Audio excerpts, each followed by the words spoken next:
everybody. Welcome to a new episode of our podcast where we ask the question, Hey. Do you remember the Aughts? Maybe. Possibly. What year is it? I'm Courtney. And this is Thomas. And we talk about everything from the 2000s, from when your Happy Meals would include gender-specific toys, to VHS copies of Jurassic Park #3. That's right. I remember the very gender-specific toys. Yeah, right? I got Barbie dolls. Woo.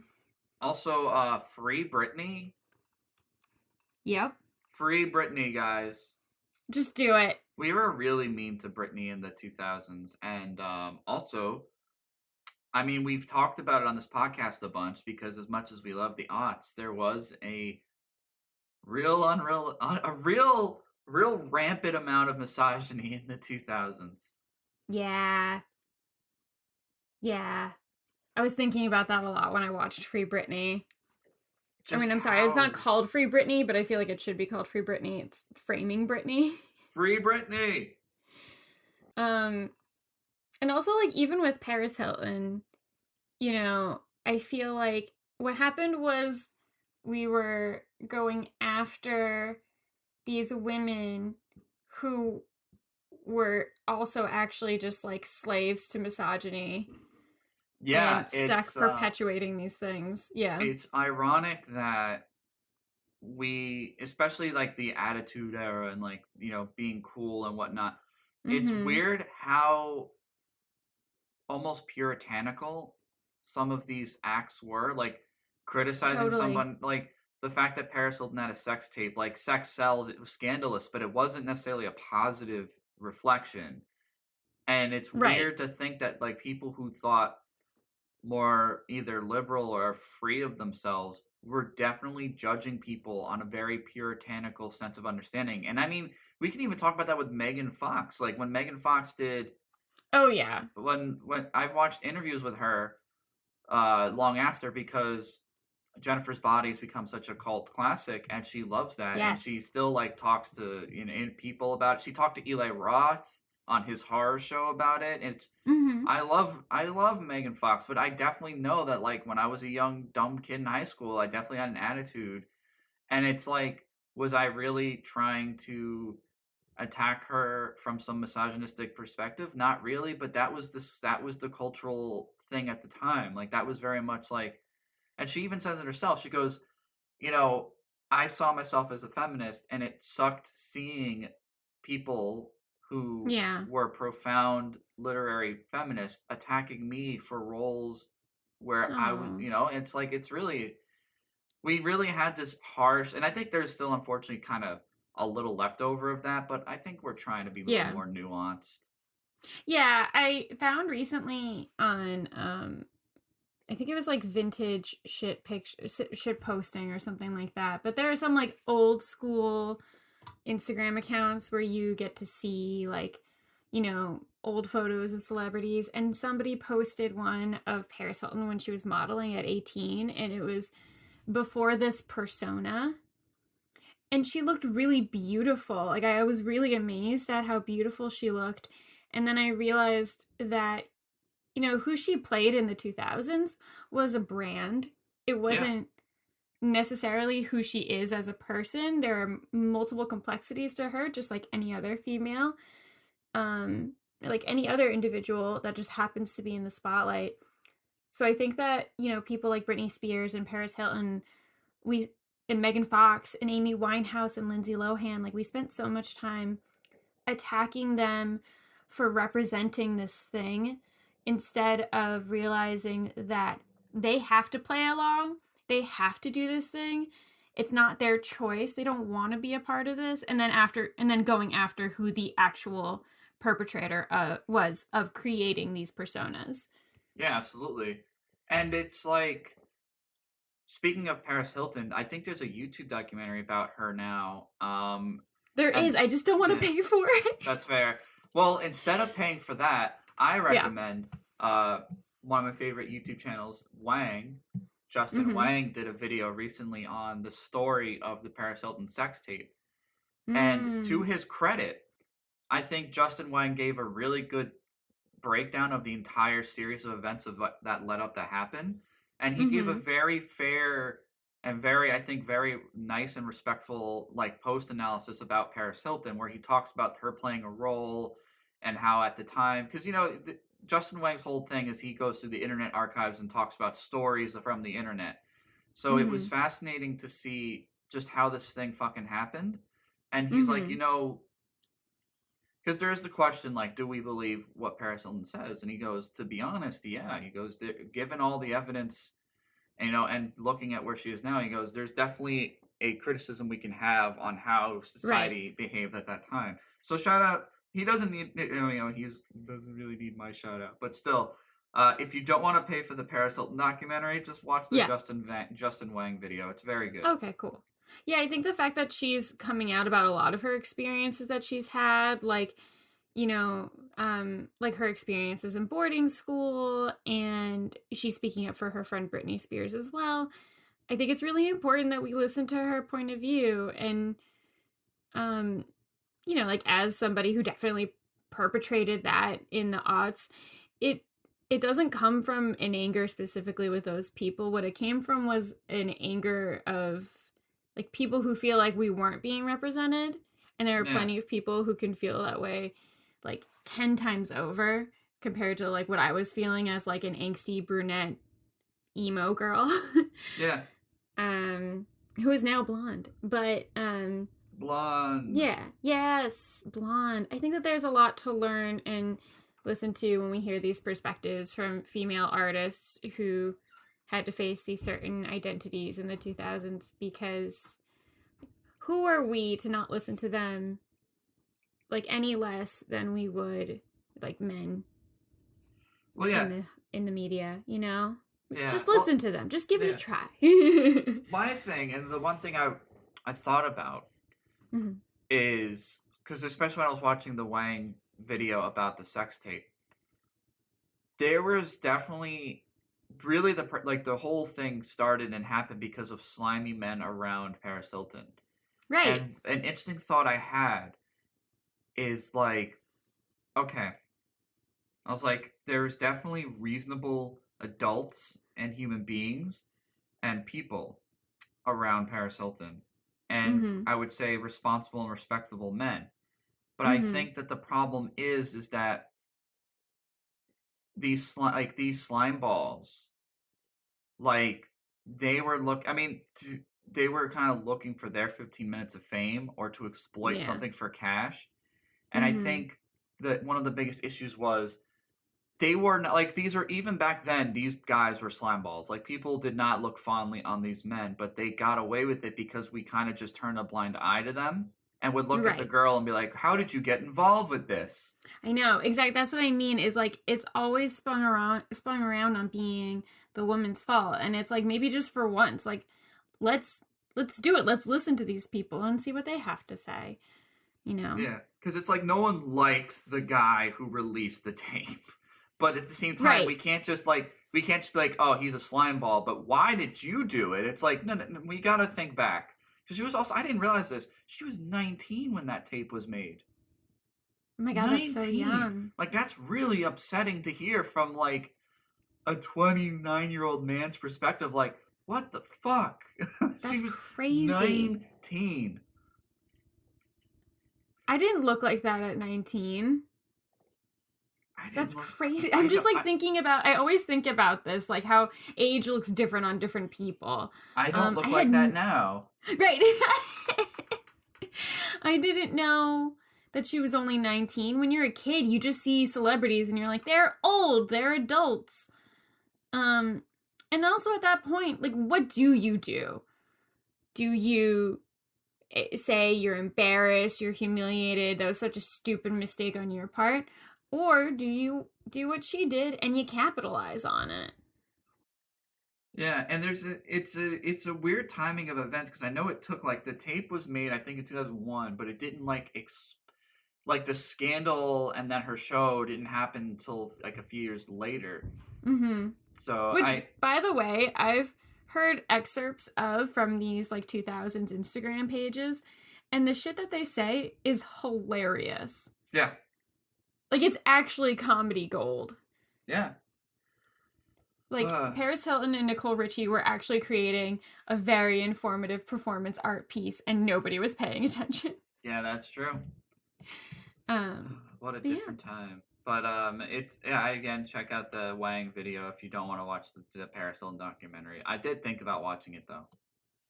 I think it's good to reflect on these things that have happened and how we participate in celebrity culture. I think part of it is because we don't have royalty, like we don't have a royal family. So we look up to these Hollywood icons as people to either destroy or to put on a pedestal, and or both at the same time. Yeah, it's the fame of celebrity is a fascinating one, especially in America. I mean, it's not just, I mean, we have a very uniquely American brand of it, but I mean, I think of even like with Japanese icons, like the role of being an icon in Japan and just how intense and regulated that is. Because like the modern day version of what an icon would have been is now like, you know, a K-pop star. You know? Yeah, I was gonna say, when I watched Framing Britney, what was strange was to see footage from an earlier documentary that I had watched after her breakdown in 2007. And I remember watching that documentary at the time, putting, you know, Jamie Spears as this knight in shining armor who's come to save his daughter and fix everything. So at the time, like, you're just led to believe, like, oh, look, her dad stepped in. That's so nice. He's making her grits for breakfast. And now, looking at the New York Times documentary, which has Joe Cascarelli in it, who I really like from Popcast,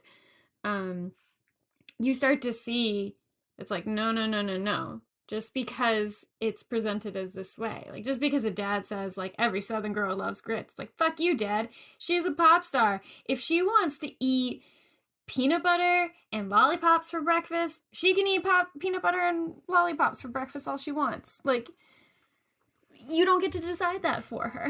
Yeah, absolutely. So it was interesting to see, like, literal footage from this thing that happened in the 2000s, remembering how it was presented at that time, and then now 10 plus years later seeing what it really was, like unpacking that same exact scene and seeing it as something completely different. Yeah, I know. Yeah, it's bizarre, but that is not today's topic. That was a great way to introduce something completely different. Yes, well, it's sort of in the vein of Hollywood, but it's right. It's definitely relevant to what we're talking about, which is the aughts overall. And we do have to cover Crossroads, Britney Spears' movie, at some point. Oh, no. Oh, yes, Tom. Zoe Saldana's in it. Oh, okay. Uh-huh. All right. I think also there should be some space for movies that I can specifically watch. Yeah. And movies maybe you don't want to, and then movies that you definitely can watch and I don't want to. Courtney, I'm going to watch any movie you recommend, whether I want to watch it or not. Because I will always have a good time. Joe and I spent Valentine's Day watching episode 2 and 3 of Star Wars. And I think that this podcast has conditioned me to just enjoy and revel in watching terrible movies and making other people watch terrible movies. Well, I'm glad that you now see why I like Neil Breen. No, that's different. That's completely different. It's the same. I don't think so. He is an auteur. I think saying we should watch Crossroads eventually is very different than saying I like to make people watch Neil Breen movies. He is an auteur. That's my hot take. We'll have to ask the people. All right. But you know where you can rent Crossroads? Where can you rent Crossroads, Tom? You can rent it at Blockbuster. The name's Buster. Buster Sales. The start of more. The new Blockbuster. You want entertainment, Carl? I'll give you entertainment. Blockbuster, the hottest new releases are guaranteed on DVD. Yaga, welcome to our video store. How am I to be helping you? But this is better! Much better! Better? It's just some lame video that you shot at your house. Oh. Blockbuster. Let's say Blockbuster. Although it started in the 80s, I can definitely say that the most interesting stories about Blockbuster take place in the aughts. And we grew up in the aughts going to Blockbuster. So this is a very aughts-themed episode. I will kind of go over the brief history of Blockbuster to kind of paint a picture, but this is mostly going to be personal anecdotes and kind of the downfall of Blockbuster. Yeah, I would definitely say at least Blockbuster's demise was certainly in the 2000s. Oh, yeah. Which is weird because it's peak. Like, peak Blockbuster at its most successful was 2004. Right. And it just, slipped as soon as that. Yeah, 2004, it just went downhill from there. I do think before we start getting into the history, the only way I can set the context for what happened to this company is you can't blame dinosaurs for not knowing what a meteor is or when it's going to hit. But this company had multiple options to step away from that meteor and be like, everything will work out. We will adapt to this meteor. And instead they said, no, we will walk face forward into the meteor and let it destroy us. Yeah. Well, it's so insane. And it's because the executives legitimately thought that brand loyalty alone would be enough to keep Blockbuster afloat. Right. They had multiple options throughout their entire company span to adapt and build and change things. And they just said, no, we will stick with what we've got and just continue to invest into the individual stores, which blows my mind. That's really where it felt. And then not only that, they invested into all these stores, but one of the main reasons they had a hard time was, I'll get into it, but one of the main things they had over another company we will mention was these stores. So when you think when they start their own, Blockbuster starts their own version of a mail order, that having all these local stores would make it work, but apparently all these franchisees owners didn't want to do it. It blows my mind. It's crazy how they had so many opportunities. They had so many hands reached out to them and they were just like, nope, we're good. Going with the dinosaurs. Exactly. There's some business moves that I get, but definitely a lot that are just like, what was this? Right. So, and Tom. Yes. Would you like to go into the history? Yes. Okay.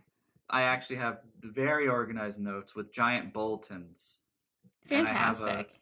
I have here, Blockbuster Intro. Blockbuster started in 1985 by a man named David Cook, who was previously the business owner of a computer software company. That makes it even more embarrassing, but continue.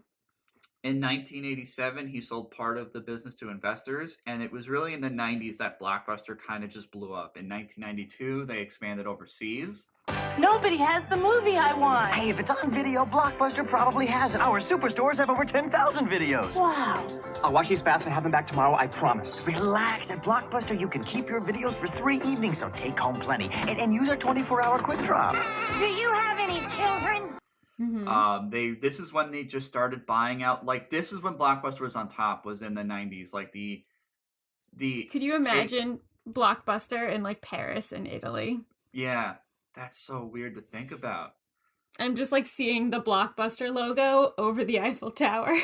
Yeah, Blockbuster. This is what they would do. They would essentially buy up mom and pop shops, or they would, if the store didn't agree to sell to Blockbuster, they would put a Blockbuster across the street and it would inevitably kill the mom and pop shop. Which is kind of similar to what happened in our town. Yeah, well, I was going to say, we went to the same Blockbuster. Right, so we went to Blockbuster, but also just on the other side of the street, just further down the road on Jericho Turnpike, you had Hollywood Video. Yes, all the way. Yeah, yes. I did love Hollywood Video more. I did not. You I did? preferred Blockbuster. Yeah. I never really went in Hollywood Video. I used to go because Hollywood Video had a bigger horror section, and whereas when Blockbuster switched, what's weird is I could be wrong, but I think Hollywood Video adapted DVDs first, but they kept their VHS tapes on stock. So Blockbuster, when they converted to DVD, they got rid of all their VHS tapes. And there's horror stories I've heard from people who worked at Blockbuster. When they did the switchover, Blockbuster tried liquidating their VHS tapes, but when people weren't buying them, they literally were just instructed to take the tapes out back and smash them with hammers. Damn. Yeah. It's insane. So they start to develop in 1992. They start hitting places internationally. What happens after that?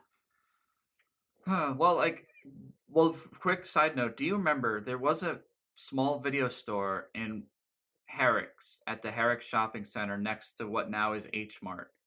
Do you remember that video store at all? I never went there. I don't know that video store. My mom and I, we used to walk to that video store. It was called Joe's Videos. It was a very small video store. But I just remember that was one of my favorite memories is walking to that video store. He had like painted murals of different cartoon characters walking around with VHS tapes. That's where I discovered like Jack Frost, the snowman horror movie. Every time I think of Jack Frost, I think that people are talking about the Michael Keaton movie, and then I realize they're not. We're talking about the snowman killer. But right. But that store closed, I think, in the late 90s because of the competition from Blockbuster, which wasn't far away. Like, literally, because Blockbuster was right on Jericho Turnpike. Right. In the same vicinity. Right. And nothing that has taken that spot from Blockbuster has been as successful since. No. But 1997, Netflix was founded. Here we go. And this is where the story begins. And now we're on to the next chapter. In my notes, I have giant bulletin, all caps, 4 failures.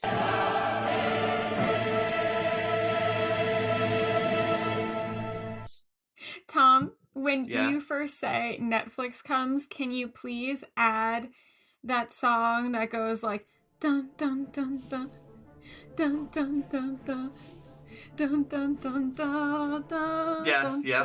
Okay. Something like very dramatic that leads to the demise of Blockbuster. So, I have 4 failures, and I will add funny sound effects for each bulletin. There's actually 5 failures. I didn't update my notes. I'm sorry. So many failures. No, it's okay. Go ahead. Many failures. So, failure number 1. 2000's Netflix deal.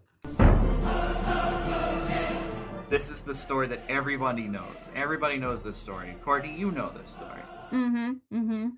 In 2000, Blockbuster had considered purchasing Netflix for $50 million, but decided not to. Oh, no.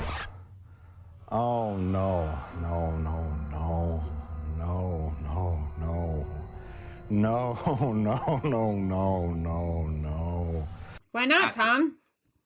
They didn't. Well, there's actually this one. There is a little nuance to it. There's 2 reasons why they chose not to. But one of the more egotistical reason is they legitimately thought that people would just choose Blockbuster due to brand loyalty. But this reason kind of leaks into number 2, and this is a story I didn't learn until last night. What were you going to say about the Blockbuster deal? Oh, the Netflix deal, sorry. Well, what I was going to say was that it's been rumored that the head of Netflix, I think his name is Reed Hastings, that he was laughed out of the meeting. Probably. Yeah. That's insane. They really were convinced that Netflix wouldn't be successful. And then I remembered recently their commercial, their very first commercial, and maybe this leads into your second reason, but I remember how it was just like a guy on a couch, and there's like video store behind him, and he's like, you pick 3 movies, they send it to you, no late fees, and then when you're done, send them back, you get 3 more. And it just seemed like such a small system back then. It was such a, because that's how it started. I remember I did do a history dive into Netflix, and that could be its own episode. We should probably make that its own, but we should, like the birth of Netflix. Yeah. So the reason this sounds appealing is because what Blockbuster had over Netflix was the archives. Blockbuster already had all these movies on hand, and they had all these deals with all these movie companies, because that's how these movie companies would make money, by doing a revenue share with Blockbuster and video rental stores. So there was definitely this incentive, like, hey, we've devised this shipping order deal. If we team up or you purchase us, we'll have the archives to make it successful. Mm-hmm. But Blockbuster, like you said, they sort of scoff at it. And I think the problem is, from what I've done my research on, there was a handful of people at Blockbuster who were analyzing the change in markets and trying to make moves. Mm-hmm. But for the most part, the big execs really just thought, hey, people like brick and mortar stores. They're going to come to us because of brand loyalty, and that's far from the truth. So that kind of creeps into failure number 2. Enron. Have you heard of Enron? I have heard of Enron. In 1999, a startup technology company which was dedicated to streaming video on demand. This is 1999. Mm-hmm. Like, imagine that. Like, imagine the idea of VOD in 1999. Well, also, I don't know if you've seen the interface at all that Enron made for Blockbuster's streaming service. Yeah. It was clunky. It was clunky, but it was something, like, it was something tangible. It was clunky. Yeah. But it was very off-putting. Yeah. It was actually really gross. Yeah. But that's the thing, is that they had made a partnership in 2000. Mm-hmm. They had already made, and that's one of the reasons they kind of avoided the Netflix deal. There were some execs at Blockbuster who said that streaming would be the future, or video on demand. Mm-hmm. But one of the I remember I actually found an article from 2000. I found a Forbes article from 2000 actually talking about this deal, which is insane because it gets, like, no one thinks about this. It was called Enron Blockbuster Partner for Movie Mania. There was a little excitement in the industry, or at least in economics, of this potential. But, like, it's weird because I don't exactly know what the Forbes article is saying, but you have to remember this was written as this was happening, so they don't have a conclusive answer. Mm-hmm. But apparently there was, like, arguments internally about using DSL or cable to provide the service. But ultimately, this deal that could have been revolutionary, Blockbuster just kind of gave up on. They gave up on the thing that this was one of the reasons they ignored the Netflix deal, because they thought they had something better, and then they say, nah, we're good. Right. So I don't know if this is one of your points, and feel free to jump to it if that's the case. But what I read about, or what I listened to about from a Business Insider video about Blockbuster, was that before the Netflix deal, they had the opportunity to deal with a cable company and become their own cable line. That's interesting. Which to me is one of those opportunities where it's like, here's an out for the future. And you would think that any standard business company would think about, how are they going to survive? How are they going to keep going? Partnering with a cable company and becoming your own line of cable makes a lot of sense to me. 100%. Yeah. Then again, there's always that idea that we're a brick and mortar store. We're all about locations. I think also that's partially why our Blockbuster was so successful in our town, because it was honestly a hop and skip away from the high school. It was. Right. Oh my God, like. But then are you ready for failure number 3? Let's go to it. Failure number 3. Total access. Which, at the beginning, Total Access wasn't a failure, and it was a good idea. Blockbuster Total Access. Movies through the mail plus movies through the store. One low price. Ray, I don't know. Are you sure clicking this thing will get us online? Well, try dragging it. This is one of those rare moments where we could say Blockbuster did actually try to compete, and Total Access was their version of Netflix mailing service. Okay. I think how it happened is they purchased a mom and pop company doing online movie rentals for, I think, $25 million, which is still less than the Netflix deal. Okay. And they purchased this company and they start doing Blockbuster Total Access, and that's their mail order service. And again, one advantage they had over Netflix was their archives. And when Total Access launched, it actually, I believe, was more successful than Netflix for a brief moment in time. The reason it failed is, again, because so many of the Blockbuster locations were franchisees, and the franchisees, because the whole deal was that you could go online, order movies, they'd mail it to your house, and then you can ship it, you can bring it to the Blockbuster to drop it off, and they would mail it back. Which sounds perfect to me It now sounds as a amazing. grown-up. Yeah. But the problem is a lot of the franchisee store owners didn't want to do that. They didn't trust it. And then here's another thing. Blockbuster has an amazing archive of movies, but imagine how quickly, because part of the idea was they were hoping that if you place an order for a movie, it would connect you to a local store and that store would ship it to you. But the franchisees, again, didn't want to do that. I picture every single franchisee owner of Blockbuster. Let's see, by 1994, they had 9,000 locations, right? Yeah. So I just picture every franchisee owner, 9,000 people that look exactly the same. Like a man in his 60s who probably has like a button-down shirt with the sleeves rolled up, and it's in the Blockbuster blue. And the few top buttons are buttoned down, and he's definitely balding. I just picture the same person running every single one of these Blockbusters. Yeah. I don't know. I don't trust the mail order. The DVD probably has don't a get mustache broken. too. Yeah. I don't want the DVD to get broken. People just gotta come into the store. People are gonna get lazy and they're gonna forget to bring it back. And Exactly. So even though Total Access started out successful, it just couldn't keep up as more like these. There was no unified connection. And I think, again, the problem is there were a few people at Blockbuster making the right call, but the overall attitude from the main execs was, we're a brick and mortar store. People will just come buy from the store. And it's like, that's not going to last forever. And 2004 is their peak. Like, that's when they have the most locations. That's when they're making the most profit. Are you ready for failure number 4? Let's do it. Failure number 4. It's the end of the late fees. I remember this commercial. I watched it today. Do you remember this commercial?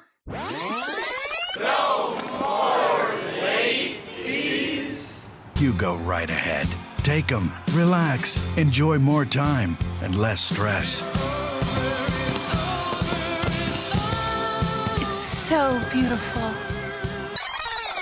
I already downloaded this commercial. Yes. Oh my god. This would be the climax of the song that induces the tragedy of the whole thing. I mean, it truly is like a Shakespearean play. Yeah. I think it was 2003 or 2004. Blockbuster decides to end their late fees.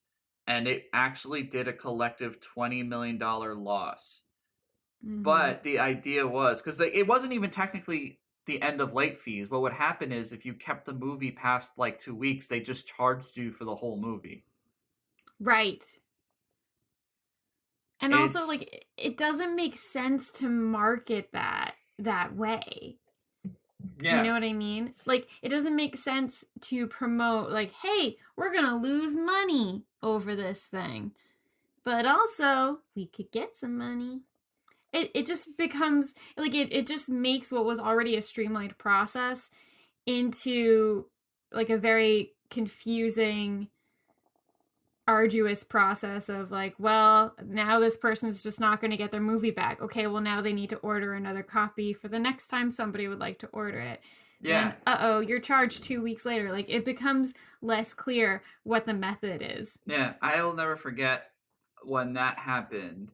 I would go to, because this was my, we'll go into more personal stories later, but I spent a lot of time at Blockbuster, and I remember my mom saying, "Oh, there's still late fees. It's just now they'll charge you for the whole movie, so you better not keep it late. I'm not paying $30 for this movie." Right, exactly. I'm not paying $30 for Rocky Horror Picture Show. Right. Well, at least it's for Rocky Horror Picture Show. I'm okay with it. I was going to have to buy Sonic to watch it, and I was like, I don't think I can spend $18 just to purchase Sonic. I'll wait a little bit longer. You could make how many corn dogs? Chili corn dogs with that money? I would say at least 7. 7's a good guess. Yeah. So the end of late fees, despite being like, I guess it garnered, attention, but it really cost them a lot. And it really, like you said, created this confusing mess of things. And then what happens? This is, they fail to kind of jump on the action. And this is when Netflix is starting to kind of just slowly creep in and take over the market. Mm-hmm. In 2009, their fruitful year of their final admittance, they're bleeding on the floor, limbs are severed. They lose over $500 million in the stock market, and Netflix is up $116 million. Oh yeah. Yeah. This is the nail in the coffin, I believe, for the death of Blockbuster, and this is failure number 5. Terrible streaming service. What's that? So in 2010, I don't know if you knew about this, but I remember this fascinated me. In 2010, they get purchased by Dish, and their last attempt to try and win over the Netflix customer base was to start a streaming service. But I remember when Netflix started their streaming service, the irony with the Netflix streaming service is that the streaming aspect was just the extra feature. It was never originally intended to be the thing that becomes the core model for business. Right, or the option that they gave was either or both, and you would pay more for both. Yeah, but originally at first, I remember because I originally had Blockbuster All Access when that came out. Okay. And we loved it until it got bad, because they were originally cheaper and had more movies. Okay. But like I said, eventually they started to up the price, and a lot of the franchise stores stopped cooperating. So the movie library was a lot smaller, and my mom was just like, "We're going to Netflix." Right. And once we had Netflix, we're like, "Oh, this is amazing," because we jumped on the bandwagon as their library was getting really big. Well, also, Netflix started to expand at the ripe time of our ages of 18 and 19 when we're moving into dorms for the first time, and we still want to watch movies. Yeah, and their streaming service, I remember when they started the streaming service, I didn't think much of it. I just thought, because this was before you could host it on a television, so it was like, am I going to sit here and watch it on a computer? But then all of a sudden, the PlayStation 3 and the Xbox 360, there's a Netflix app for streaming. And this was at the point where initially streaming was included in the original mail package. It wasn't even an additional feature until I would say later on. So that's this, all of a sudden this just, I think Netflix might have taken a hit financially at first, but the fact that streaming became what it was really garnered the customer base. And in 2010, Blockbuster's response was terrible. Yeah.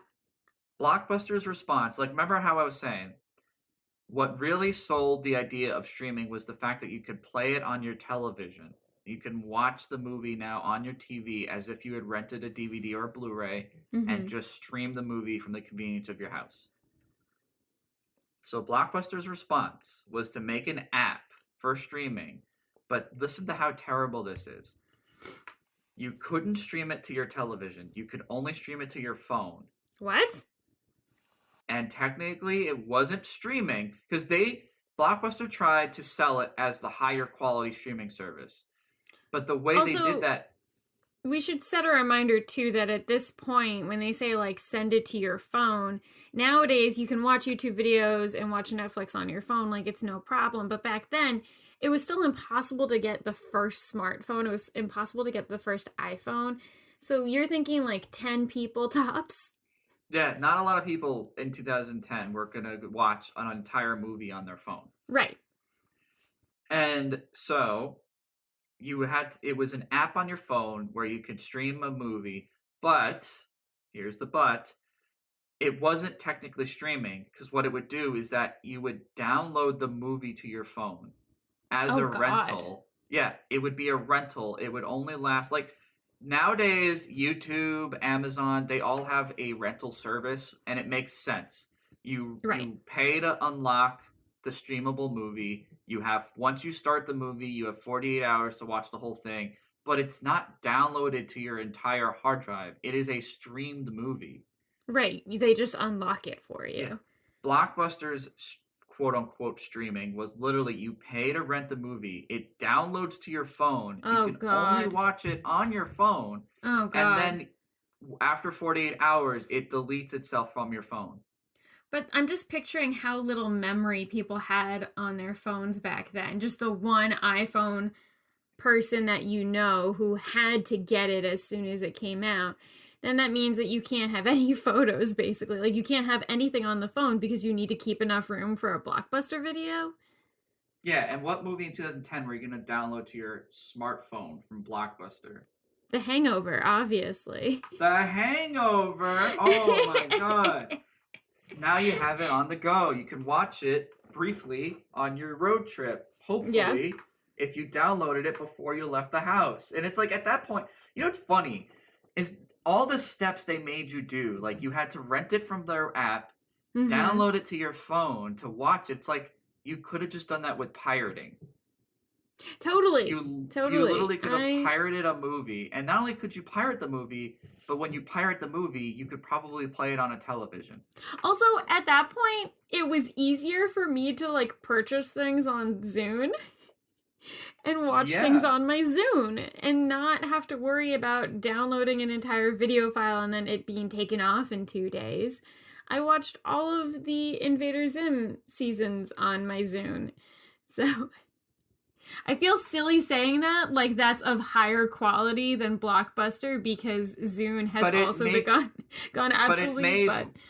But it made more sense. Like you used a rental service or a purchasing service that allowed you to stream things digitally at ease, not like this ridiculous fucking procedure. Exactly. It was more accessible for people to purchase the videos through their iPod or their Zune.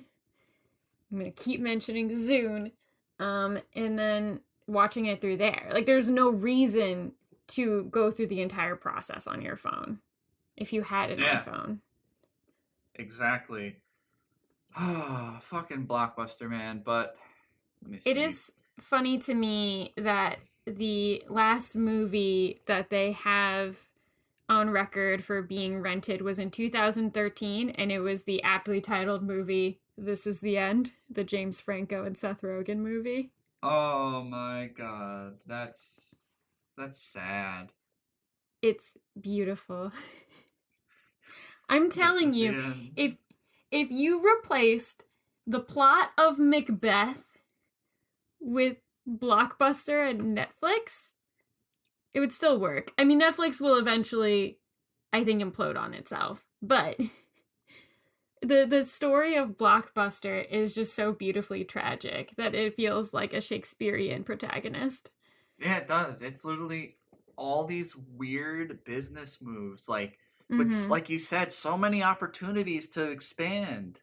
Right, and even in the 90s, they partnered with Viacom for a couple of years.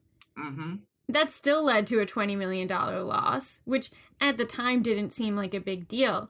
But even that maneuver should have been something to propel them forward, and it still didn't happen. It's so weird how the difference between the 90s Blockbuster and 2000s Blockbuster was the 90s Blockbuster was really like cutthroat, like business Mongol sort of taking over small mom and pop shops, buying them out, destroying local businesses. And then in the 2000s, it's like they saw themselves as so on top that they just stumble and fell the entire way. The whole time. And I don't know if you heard about this upon your research travels, but did you hear about the potential Blockbuster theme park? Wait a minute. Mm-hmm. Blockbuster theme park. Okay, so I have another story about the Blockbuster Block Party. Is this the same thing? Okay, tell me about the Block Party, because mine like pretty clearly states that it's a theme park. What's the Block Party? In 1994, Blockbuster, and this is another fucking thing, they actually invested money into this. Oh, really? Blockbuster invested money into an idea called the Blockbuster Block Party, which would basically consisted of filling a giant building with a bunch of adult activities. It was supposed to be like a giant like, arcade. It was supposed to be like a giant it was like a Dave and Buster's. I'm pretty positive that the theme park is separate. That's another thing they wanted to do. Yes. So the idea was they would have like an arcade, rides, movie theaters, and laser tag, but all catered to adults and would serve alcoholic beverages. I actually think that makes a lot of sense. If they had gone in that direction, I would get it.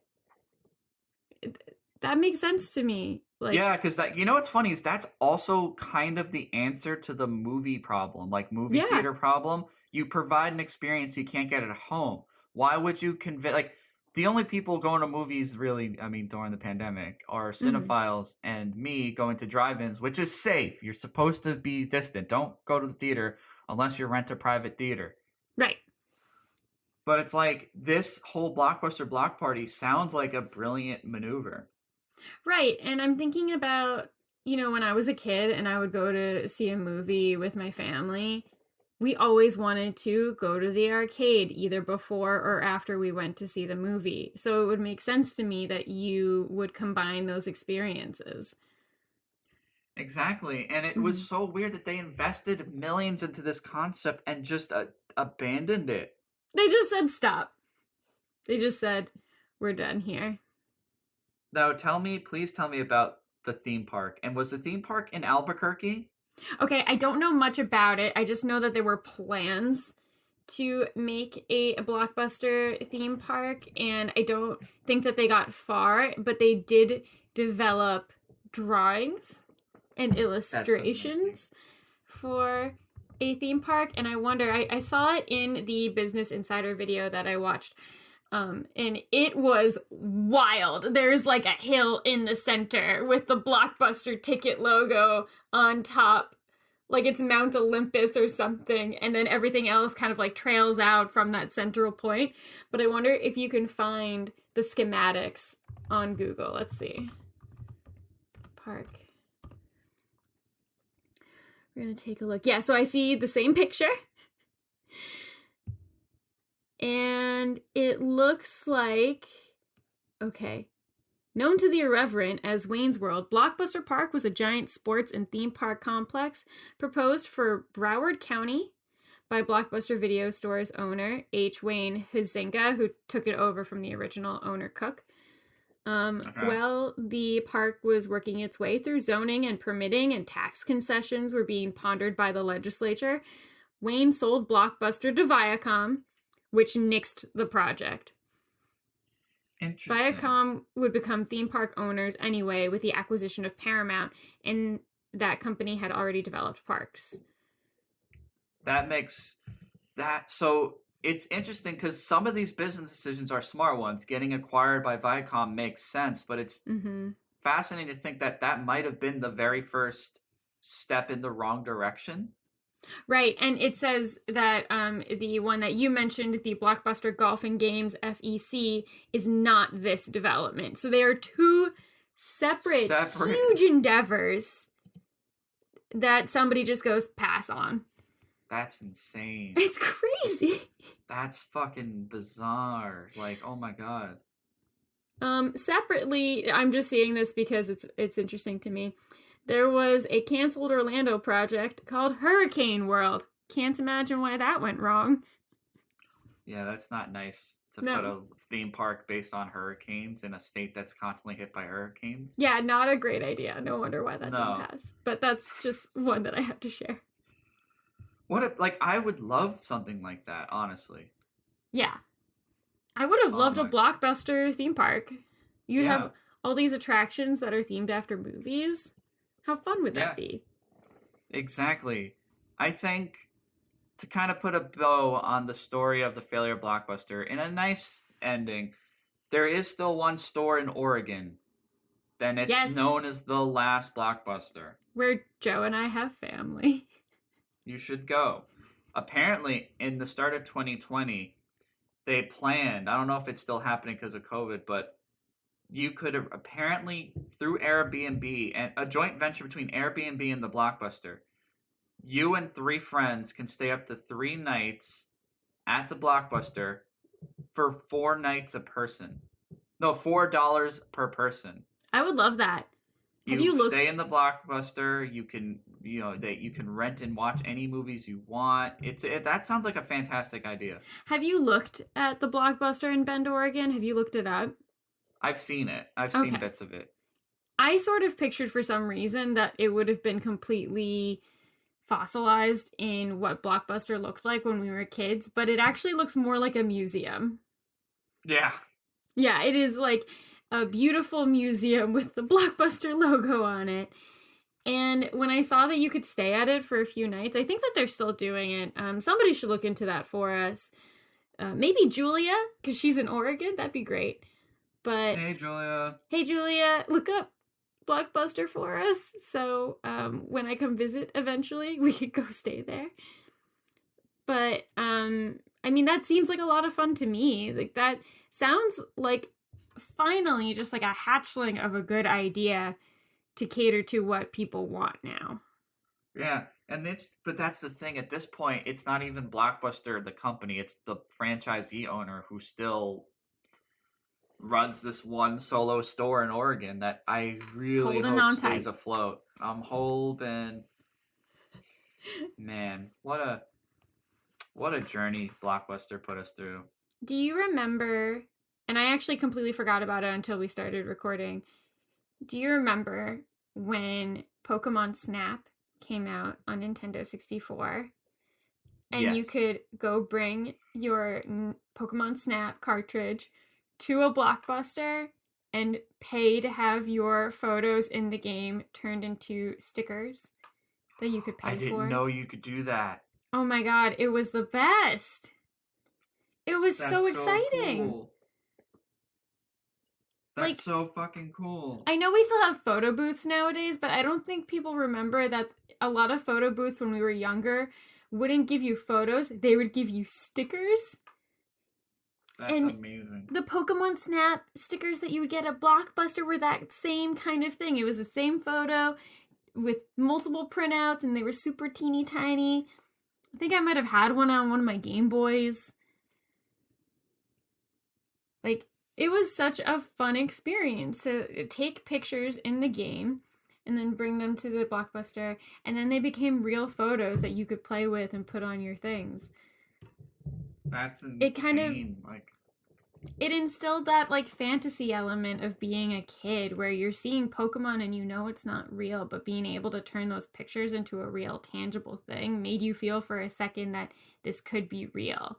No, I agree. It definitely I remember you were able to rent an entire game console back then from Blockbuster. Like, I used to rent the N64 until I actually got the N64. Oh, really?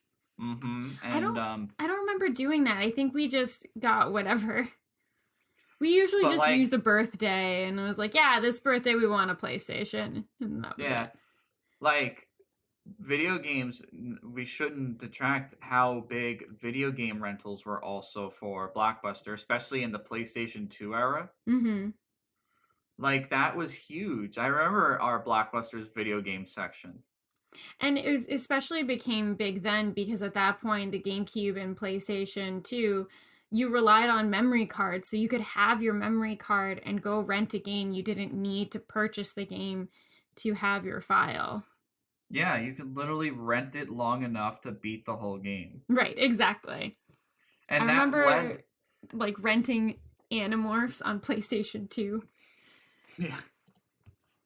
And like that made the video game industry try to make a solo campaign as replayable as possible, so that you didn't rely on renting it, you would buy the game.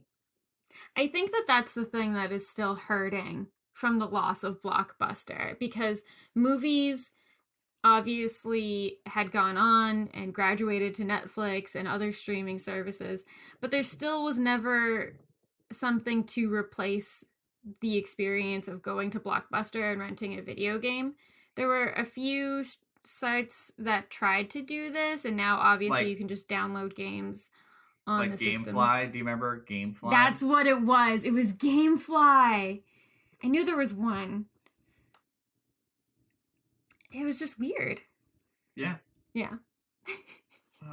But now, yeah, it is very different, but I think now we should just share some stories from our time at Blockbuster, because I've always loved video stores and video rentals, but specifically I would say 2002 to 2006 was primarily when I was going to Blockbuster all the time and renting. This is when I got like the core of my horror movie watches was just my mom would rent, because Blockbuster did do this really cool thing in the 2000s called Movie Pass.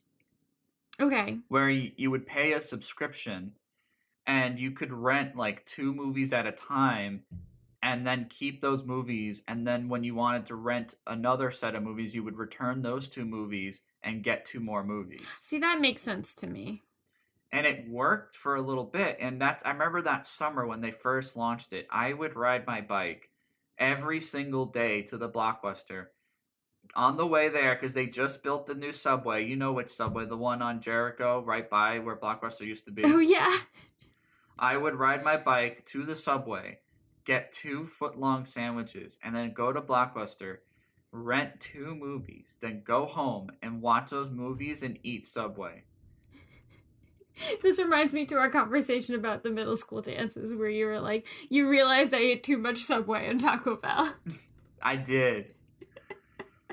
But, like, also, Blockbuster, this is also another thing that, like, I remember I talked to, like, coworkers about this. Mm-hmm. We don't have the video store guy anymore. Mm-hmm. Like, Blockbuster had very specifically that one, I forgot his name, but there was one kid. There's always one person. He was one, like, nerdy kid, wore glasses, brownish hair, with a goatee, and he would help me pick out horror movies to watch. And if they didn't have it at the store, he would place the order in to have it shipped to the store so I could rent it. And that's amazing. He's the reason I watched, like, he's the guy who said, because I literally just watched all the Friday the 13th movies. Mm-hmm. And I'm like, what else should I watch? And he goes, well, have you ever seen The Evil Dead? And I was like, no. Yeah, you did mention that. Yeah, so he literally, they only had, I think, 2 and 3. So he literally said, I'm going to get you the first one. Okay. Watch all these movies. And, like, I was just blown away. And then he recommended Rocky Horror Picture Show. Aww. And I remember being so confused by Rocky Horror Picture Show. I know, I was confused the first time I watched it too. And I remember him, that's when I first heard the term. He said, oh, it's a cult classic. Mm. And I was like, a cult classic? A cult classic, you say? A classic of cult? But that video store guy is the foundation. He's a part of the foundation for my, like, horror movie obsession. Right. That was, like, a classic part of the interaction of going to a Blockbuster. Absolutely.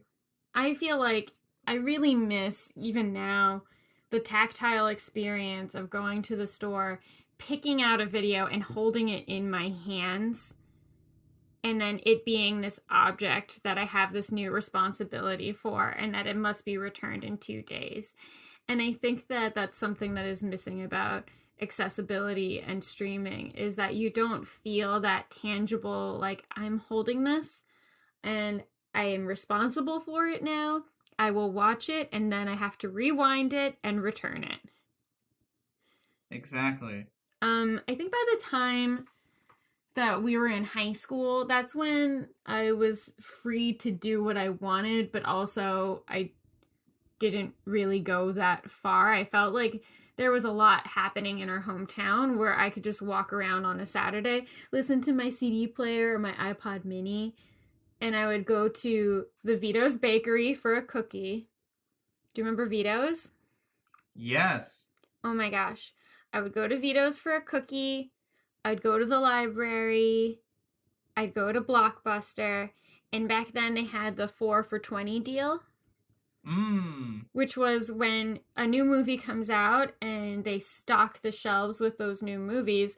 Eventually, they're only going to have 2 or 3 of them up when it stops being the new release.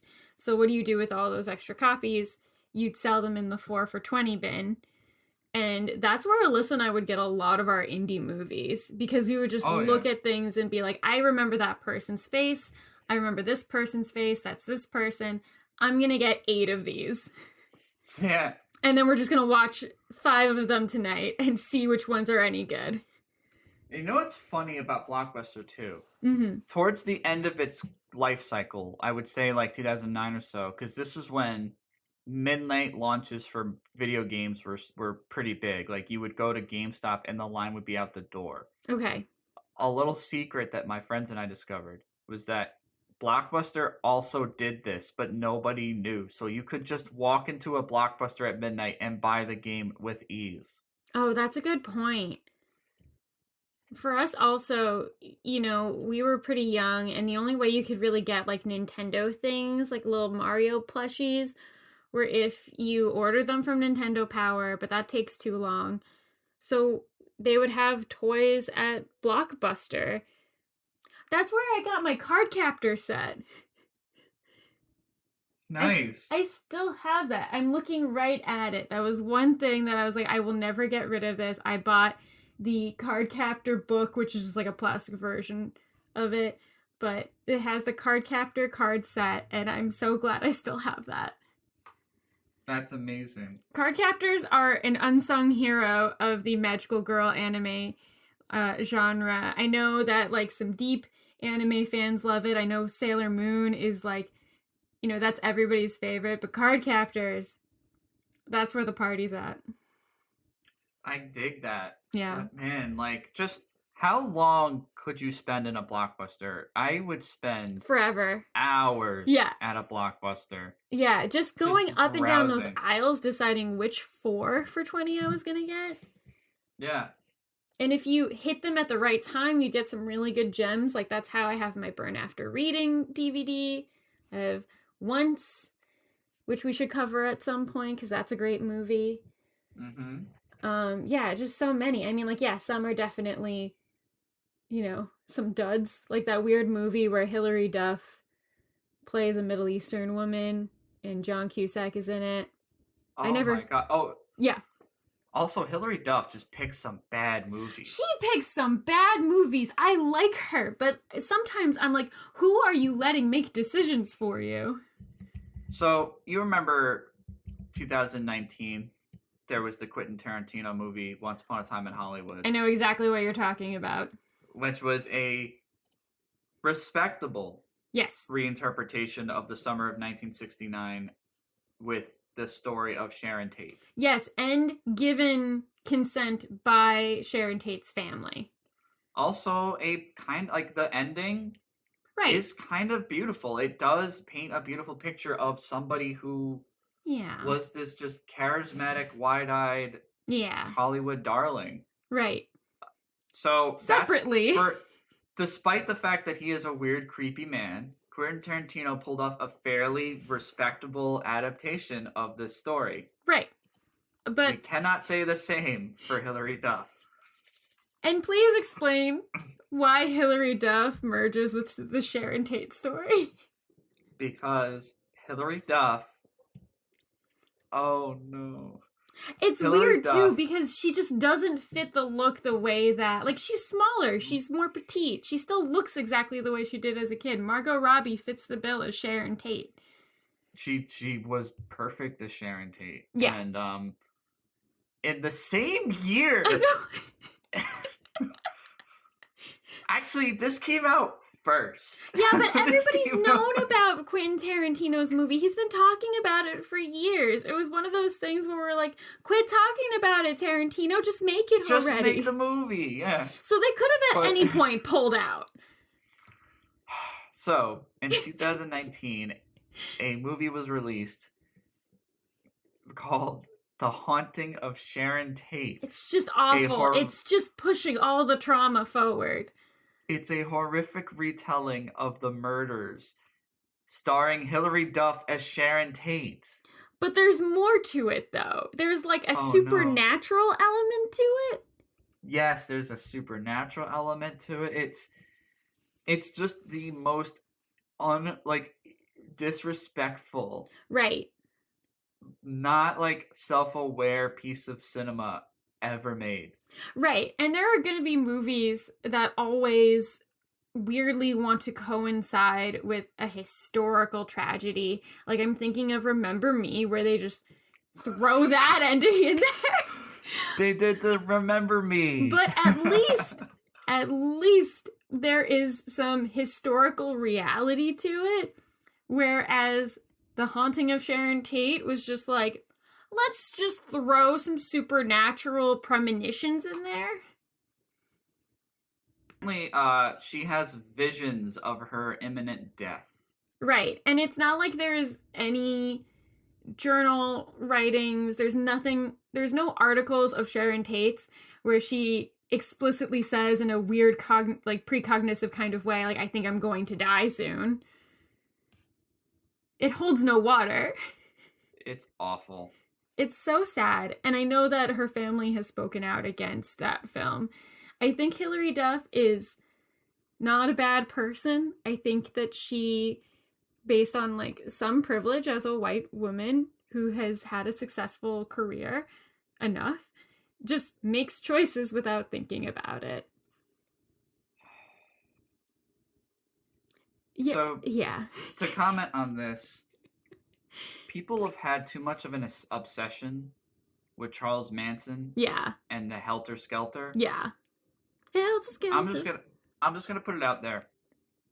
These people, right? The Manson family, are some of the dumbest fucking people. Right. Charles Manson is a stupid lunatic. Yeah, I think we should not fetishize him anymore. We need to stop I was genuinely happy that Tarantino did not fetishize him in any way. And as a matter of fact, that ending, because I remember when that movie came out, there was people criticizing the movie, saying that it is how do they put it? There was, and this is a very far stretch. I don't think most people believe this, but there was some people saying that Once Upon a Time in Hollywood is offensive because it's about capitalist elitists taking out free-loving people. And I'm like... Yeah, but the free-loving people are Charles Manson's followers. Yeah, because they're saying, well, look, if you watch the movie without the context, it's literally just people beating up on, freedom fighters. And it's like, no. Because we know the context of the story. This isn't what you think. This is literally... somebody saying fuck you to this ridiculously stupid, disillusioned group of idiots. Like, there's nothing else. Nothing else. What I do love about Once Upon a Time in Hollywood that has kind of become the slow burning thing that people have paid attention to after that movie's release is Brad Pitt. I mean, just A+ being Brad Pitt. And revitalizing 60s Brad Pitt as just another American hunk. Here he is again revitalized as the Hollywood hunk, but now he's in his 60s and he can still take that shirt off like a champ. Oh yeah, he can. Yeah. I think even Quentin Tarantino was like, okay, we need you to do a scene where you take off the shirt, and he's like, yep. And it's just that's how he does it. That is a gift. Yep. Did you know that Matt Smith played Marilyn Manson? Charles Manson in a movie? I do. It came out also around the same time. it also starred this actress Hannah Murray, who I know from she's from Skins, I think. Okay. Is it Skins? I never really watched. Yeah, it was Skins. Okay. She played Cassie on Skins. Cassie on Skins. Okay. I loved her. She was one of my favorite characters on Skins. But, my God, just... Yeah. America, stop caring about Charles Manson. I think in general, like, anytime some aggressive jerkwad who makes an album that's rejected, just don't listen to anything or follow any of his instructions for the next several years. Like, I'm thinking about how, like, Hitler got rejected from art school and wrote a book that failed miserably. Like, anytime that some asshole who makes some, like, sort of aggressive artistic expression that gets rejected, just do not listen to him for several years. Also, having gone down the rabbit hole of learning the whole story, Charles Manson, because that's the thing, people fetishize him as some genius, poetic, like, individual, some freedom fighter who had this brilliant plan. And it's like, first of all, no, his plan was garbage and it was very racist. Sure.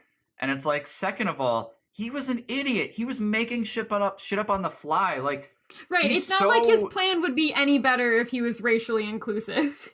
Yeah. And it's like, it's so... Here's the thing, like, I wouldn't even give him credit for the killings. No. I don't even think he knew it happened. Like, he literally was like, whoa, man, what'd you do? Oh, no. Like, that's literally Charles Manson. Just like, oh, why'd you gone do that? Oh, God. Like, that's Charles Manson. He's just a goddamn lunatic who just, like, this is the failure of the 60s, and this is, like, the thing I'm going to keep harping on. The hippie movement in the Summer of Love failed because now a bunch of disillusioned adults who didn't have enough stake in the civil rights movement to actually do anything important started following weird cults and Jesus freaks. Right. And then they have become resentful over time for that level of freedom not leading them to any sort of actually validating self-actualization. And then they just became angry boomers who are on Facebook today. Yep, this podcast was secretly an attack on boomers. Boomers killed Blockbuster. Boomers fell for Charles Manson. Boomers are dumb. I'm so excited for when we have kids. Like, our whole generation collectively has kids, because I'm so curious to see how we become the older generation who is difficult to change their ways. And our new fight will be like, you don't know what hard is. We were in a pandemic. But also, they're going to be like, enough with the boomers. The boomers are all gone, Dad.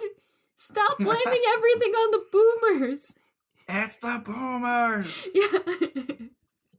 I can't wait for that day. Like, some kid is going to be like, oh, yeah, we get it. It's the boomers' fault. All right, Dad. Oh, man. We got lost track from Blockbuster, but no, I think it's all good. A part of it. I think it's good. Because it's about movies. It's about movies. And I think for too long in Hollywood movies, we did idolize or put a lot of romantic involvement into the whole Charles Manson thing and, like, cult things and, like, I don't know. I'm not about that life. But no. It's still something that had been, I mean, like, there was a Law and Order episode that's basically like the Charles Manson idea of, like, starting a cult and then making your followers do it. Hey, how you doing? My name's Charlie. I watched this TikTok video of a girl who is like every Law and Order episode ever, and she's like, oh, sorry, cops, I can't answer your questions right now. I don't know what happened to the guy. I'm a nanny for the worst kid in the world. Charlie, get off the playground. Stop trying to bite your friends. And then that's just the end of the episode. That's amazing. It was good. I love that. I love my Charles Manson voice, so I looked up stupid quotes he said, and again, people fetishize it, because I wrote stupid things Charles Manson said. The first thing that comes up is 30 Charles Manson quotes that are weirdly thought-provoking. Ew! Nothing this man said was thought-provoking. No. Nothing. What's wrong with people? This is why we keep letting white men get away with bad things. This is it. This is what happens to us. Brittany can't live her fucking life. But we're all like, shouldn't we feel a little bad for Charles Manson? No, we shouldn't. All right, I'm going to read a really stupid quote. Please do. Something really stupid he once said. All right, this is something Charles Manson said. It makes no fucking sense. Okay, go for it. I actually don't know anything that he said. I just knew he was obsessed with Helter Skelter by the Beatles and wrote a very shitty album. Well, this is how dumb his fucking followers were. When they committed the murder, she wrote Helter Skelter on the wall. She wrote it wrong. She misspelled Helter Skelter. That's very upsetting. This is something Charles Manson once said. Look down at me, you see a fool. Look up at me, you see a god. Look straight at me, you see yourself. Shut up. What a Shut up, dickwad. you stupid dick. God. You stupid dickhead. Oh, he would have such a shitty conspiracy HTML site now if he was alive. Like, if Charles Manson was around today as, like, a regular person, he would just have, like, a really shitty conspiracy theory HTML site. I can't believe I type in stupid things Charles Manson said, and there's still, like, people. I know. Stop giving credence to this idiot. I know. He wasn't even the guy that, like, it was an awful, awful tragedy, but really, it was I forgot the guy's name. It was one of the guys, it was like the only other guy that followed Manson. Right. He was the one that was brutal and did the murder. Aside... Like, I'm not giving... Oh, sorry, go What's ahead. up? No, go ahead. I was gonna say, like, I'm not condoning it whatsoever. Mm-hmm. Like, it's still awful and terrible, and they're all awful people, but it's like, they fetishize Manson for being this, like, provocateur, this anti-establishment. It's like, he was just an idiot. Separately, I feel very similarly about Andy Warhol. Like, a lot of people's lives and careers were ruined because of Andy Warhol. And yeah. I mean, I could go on a whole art history rant about how a lot of famous men in art history have done terrible things throughout their entire lives. But separately, Andy Warhol developed this cult-like level of followers, and it led to the demise of so many budding artists because they would bring him their ideas, and a lot of times he would just take them and destroy them, or he'd take them and not give them credit. And people would just follow him. I mean, he had the factory that was always filled with people partying and doing drugs. And also, like, you know, his work, although I think stands some anchor in history, he's just a shitty person. Yeah. No, that's who fair. said a lot of shitty, dumb stuff.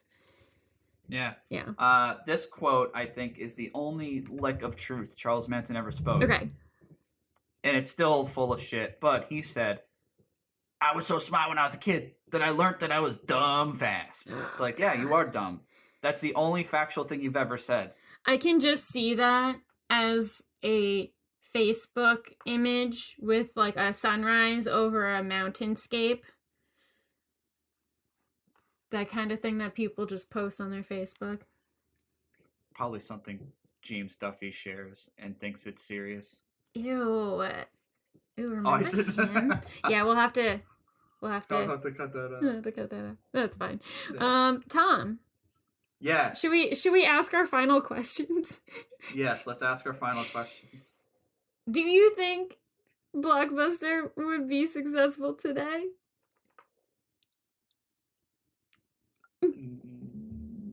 No. I hope the best for the Oregon store, and I hope that they they could literally do what all the original Blockbuster ideas were. Yeah. Like, make a theme park, make an adult I was hangout. gonna Like, say, that would work. I think that they have to, if they were to do anything, is to like resuscitate themselves on the archival history of who they were. Yes. Yeah.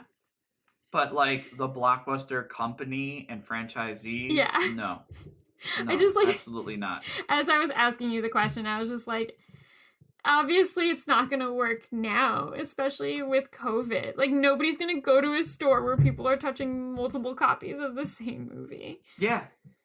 Also, I apologize. My neighbors are throwing rocks. Okay. You know what? We all gotta get through the pandemic somehow. It's just some people it's throwing rocks.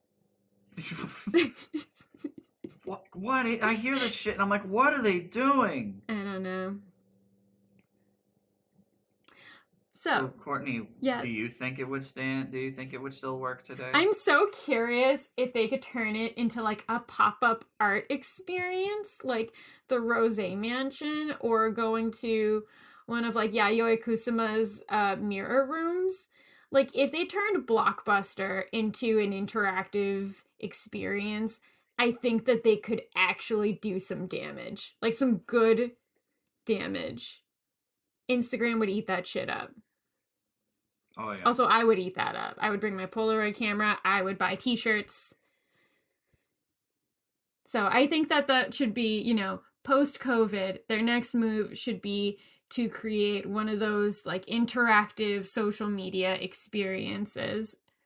You know, they could have so many, like, frilly things that are supposed to be filmed coming out of the VCR tapes. That's what I think. Oh, yeah. I agree. Yeah. But never as, like, what it was. That's never happening again. No, it can't. No. All right. Well, do you want to ask the follow-up question? Sure. Tom? Yes? What has been your weekly obsession? I don't know, to be honest. No? WandaVision. WandaVision? WandaVision. Now that a few more episodes are coming out, I'm kind of curious. I do think it's a little weird how Elizabeth Olsen's accent when she first appeared was so heavy. And then I think maybe just after being exhausted of doing that, it's just calmed down a lot. I don't know why they had to give her an accent in the first place. I'm sure there's a whole reason for it. They could have just bypassed it and made her American.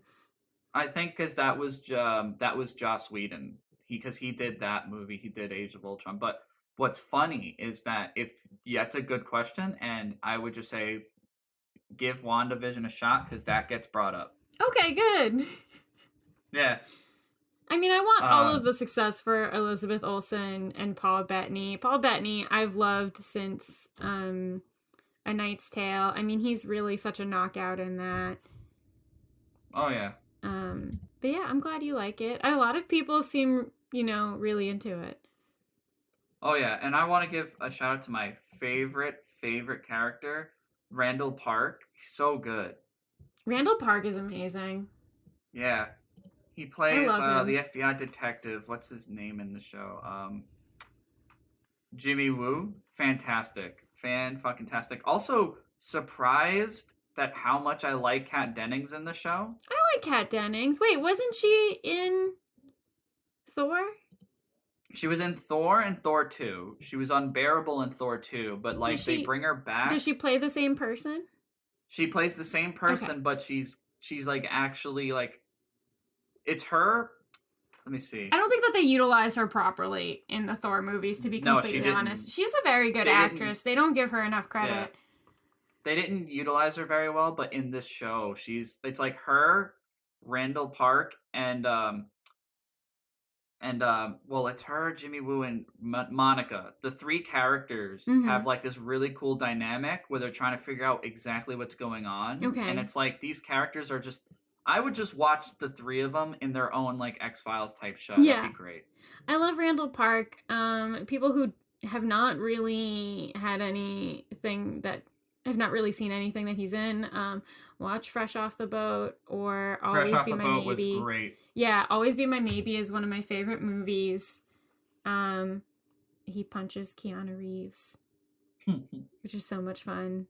Also, he's Asian Jim in the later seasons of The Office. Congrats. Good on you for not seeing Race. Like, that's not Jim. And then Pam comes up to him and kisses him, and they change the photos. That's amazing. Oh, so good. Randall Park is great. Yeah. But what about you? What's been your weekly obsession? I'm still obsessed with the Golden Globes. I feel like my original concerns that I had brought up were personal. Like, they were all based on things that I was feeling, but there have been a lot more conversations about the cultural and ableist implications of the nominees that they chose. Specifically, one that I've ranted about frequently on my personal Instagram, which is the movie Music. That movie continues to surprise people with how insulting it is. Oh my god.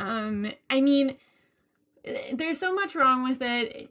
Don't have a dancer who has never acted before, who's great at dancing and executing movement, try to act like an individual with autism spectrum disorder, because her mind will immediately go to the physical attributes of being someone with autism spectrum disorder, and then she just ends up turning them into this sort of like minstrel mockery of it. There are also some possibilities that she's supposed to be biracial. Oh. Which is a new development. There's literally an industry full of talented actors right. who are on the autistic spectrum, who you could have very easily casted with their experience, and maybe somebody on the staff or the crew who could have been like, hey, I'm autistic and I'm very familiar with the spectrum. This is not what are you doing? Yeah, hire an advocate to be the representative while you're going through the script or something. I mean, there was this show a few years ago that hired Zach Anner as one of their main writers.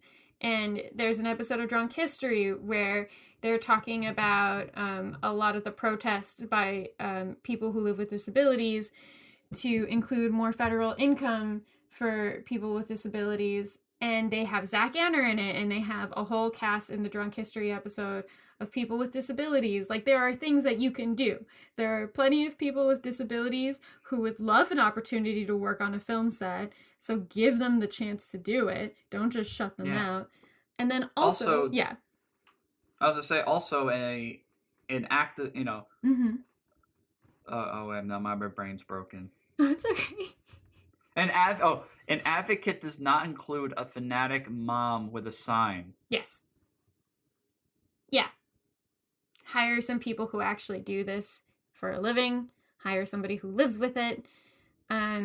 Also, like, if you have Leslie Odom Jr. working in your movie, why would you insult the man by being like, he's an immigrant now? Like, let's just slap on an accent. I just think he's such a great actor. He's such an amazing performer.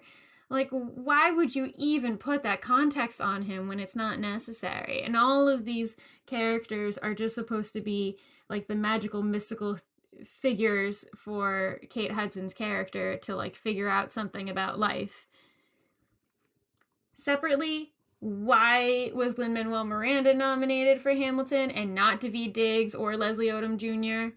Like, they nominated Leslie Odom Jr. for another role that like nobody has seen as... There were a lot of decisions that were made for the Golden Globes. They made Minari a foreign film movie because less than 50% of the movie is spoken in English, so it immediately is considered a foreign film, even though it was shot in the US. Insane. Which That's insane. Just seems ridiculous. It is. So, do you remember when? Yes. Do you remember when they nominated? Didn't they nominate? They nominated Get Out for Best Comedy. Oh my god, I think you're right. Didn't the Golden Globes nominate Get Out for Best Comedy because they refused to just have a horror genre? Let me look this up. Because and then like people defended it. They're like, "Oh, it was funny. There was funny moments." I'm like, "You way to really devalue and delegitimize." Oh my god, yes. The impact. Yeah. Yes. Like I hated the people who were like, "Well, it was funny. It was technically." No, I'm like, no. It is a horror movie. Jordan Peele did not set out to have everybody have a laugh and a bit about racism. Right. Also, like, nominating it for a musical or a comedy just because of these like little moments, or because they don't have a horror, or they don't acknowledge horror movies, or just because like Jordan Peele used to have a career in comedy until Hollywood made him hate it. Like, that doesn't feel good. That doesn't sound good. And I'm just amazed by the decisions that they made. At first I was amazed by like personal response, like in my personal own perspective on like what movies should have been nominated and what movies are probably going to win. But there's also a lot of cultural and ableist implications as well that I just wanted to unpack a little bit more. Also, I feel like between Black Panther and Chadwick Boseman passing, they've never acknowledged anything else he's done. And now that he's passed, they're putting him in the nominees, and he's probably just going to get it because he passed. And I don't think that's fair that they never really acknowledged him while he was living. Yeah, no, that you're right. Yeah. So fucking absurd. I am obsessed with the awards again. And that's... Don't get too caught up. Don't get too caught up, but I understand where you're coming from. I know, I have been a little bit obsessed with keeping up with what's happening in it. And I think now that we've gone over this, and I've said it again in another episode, I'm going to try to chill out for a little bit. Because the award ceremonies are just going to be as dumb as they always are. Amen. Mm-hmm. Yeah, but, well, honestly, with that, I think is it fair to wrap the episode? I think it's fair. We started with movies, and now we have ended on movies. Yeah. All right, everybody. Thank you so much for tuning in to our episode today on Blockbuster. And a little extra, we talked about a lot today. Bum, bum, bum, bum. But with that, be sure to listen to us. Well, you are listening to us. Find us on the Spotify. Keep listening to us. Consider it. So Amazon, YouTube, Google, iTunes, because the Apple people wouldn't shut up about it. Dun, dun, dun, dun. Shut up. Okay. Not you. Sorry. I'm yelling at the Apple people. Tom's telling me to shut up. No! Leave Brittany alone. Leave Brittany alone. Chris Crocker. Oh, but yes. Yeah. People beat up on him real bad, too. I know. And you know what? He was right. He was right. He knew before everybody else. Yeah. Yeah, he did. Good on him. All right, guys. But, be sure to also follow us on the Instagram. Remember the 00S podcast, and subscribe to our YouTube channel. Dun, dun, dun, dun. That's all. That's it, guys. I'm out. Yeah. We're done. Bye. Bye-bye. Ah, this is great. Spiders. Well, there goes the neighborhood.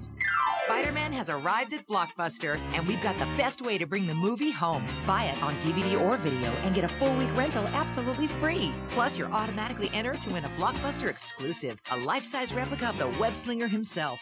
One lucky winner will be picked from every store.